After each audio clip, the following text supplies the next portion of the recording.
রাষ্ট্রীয় আইন প্রয়োগকারী সংস্থার ভূমিকা যে অত্যন্ত গুরুত্বপূর্ণ সেটা এই ঈদে প্রমাণিত হয়েছে। মানুষ অনেকটা খুশি হয়েছে। আইন প্রয়োগকারী সংস্থা যেখানে নীরব থাকার বা সাইলেন্ট থাকা প্রয়োজন সেখানে সাইলেন্ট থাকবে, যেখানে আইন প্রয়োগ করার জন্য বল প্রয়োগ করতে হবে, আইন বাস্তবায়নের জন্য যেখানে বল প্রয়োগ করতে হবে সেখানে সেটা করবে। এ প্রসঙ্গে আমার এক বন্ধু সম্প্রতি একটা পরীক্ষা দিয়েছিল। সে পরীক্ষায় সে অত্যন্ত মেধাবী ছাত্র। সে পরীক্ষা অনেক ভালো দিয়েছে, সেই কনফিডেন্স নিয়ে সে বসেছিল। কিন্তু পরীক্ষার রেজাল্ট দিতে একটু দেরি হয়েছে। দেখা গেল যে সেই পরীক্ষায় এমন এমন স্টুডেন্টরা পাশ করেছে যারা পাশ করবার কথা নয়, তারা পাশ করে গেছে। কারণ হচ্ছে যে সেখানে মেকানিজম হয়েছে।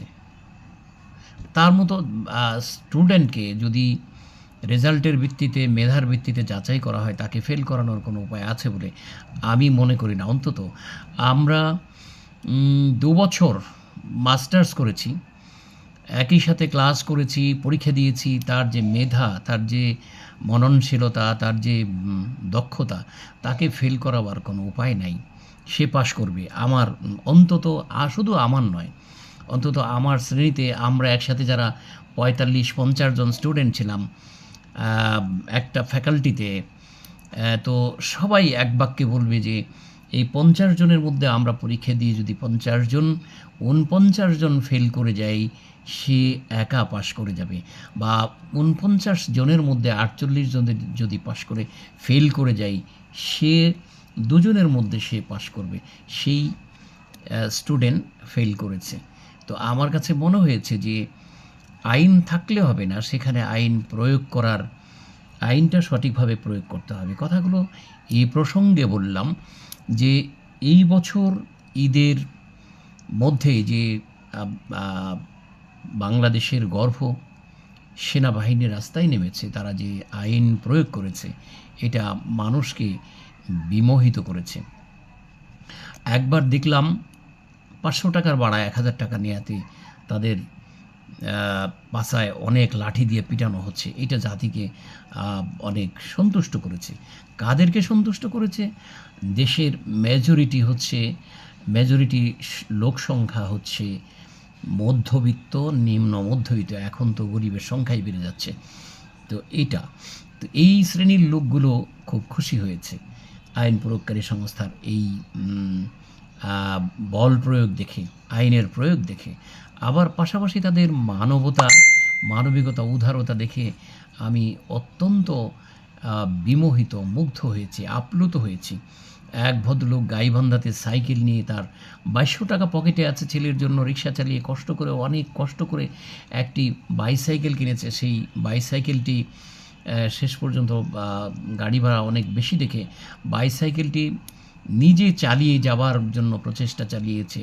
যমুনা সেতু পর্যন্ত পার হয়ে যাওয়ার পরে সে আবার রাত ২টোর দিকে বাংলাদেশ সেনাবাহিনীর কোনো একটি সিগন্যালে সে পড়েছে। তাকে জিজ্ঞাসাবাদ করে জানা গেল, তার যখন আদ্যোপান্ত জানতে পারল, তখন সেনাবাহিনী তাকে অত্যন্ত মানবিক কাজটি করল।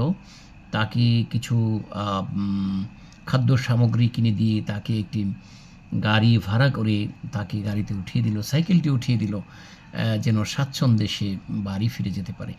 এইটা জাতিকে খুব মুগ্ধ করেছে। তো এই হচ্ছে বিষয়। আপনার আইন থাকলেই হবে না, আইন প্রয়োগকারী সংস্থার আইন যথাযথভাবে প্রয়োগ করতে হবে। আবার আরও একটি জিনিস খুব ভালো লেগেছে যে দীর্ঘদিন মব সৃষ্টিকারীরা যে মব চালিয়ে যাচ্ছে, এটা মানুষকে ডে বাই ডে হতাশায় নিমজ্জিত করেছে।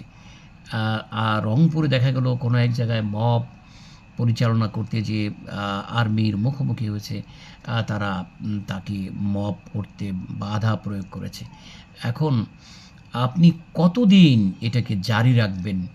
১০ মাস হয়েছে, ১০ মাস পরও যদি সেটা জারি থাকে, আসলে দেশটাকে অস্থিতিশীল করার প্রক্রিয়ার মধ্যে চলে যায়। তো এটা দীর্ঘদিন চলতে পারে না, এটা ফর দি টাইম বিং চলতে পারে। তো এই জিনিসগুলো বাংলাদেশ সেনাবাহিনীর, they are the proud of Bangladesh. Army, we are proud of them, the Bangladesh army. So তাদের এই কাজগুলো খুব ভালো লেগেছে। আমার মনে হয়েছে যে বাংলাদেশে অসংখ্য আইন রয়েছে, আইনের প্রয়োগটা যথাযথভাবে হচ্ছে না। তো আইন প্রয়োগকারী সংস্থা হিসেবে তারা মাঠে নেমেছে। আমরা জনগণ আশা করে যে তারা যথাযথভাবে আইনটি প্রয়োগ করবে। তারা এতদিন মাঠে ছিল, আইন প্রয়োগ করেনি যথাযথভাবে। এখন প্রয়োগ শুরু করেছে, মানুষ খুশি। তো ধন্যবাদ আপনাদেরকে।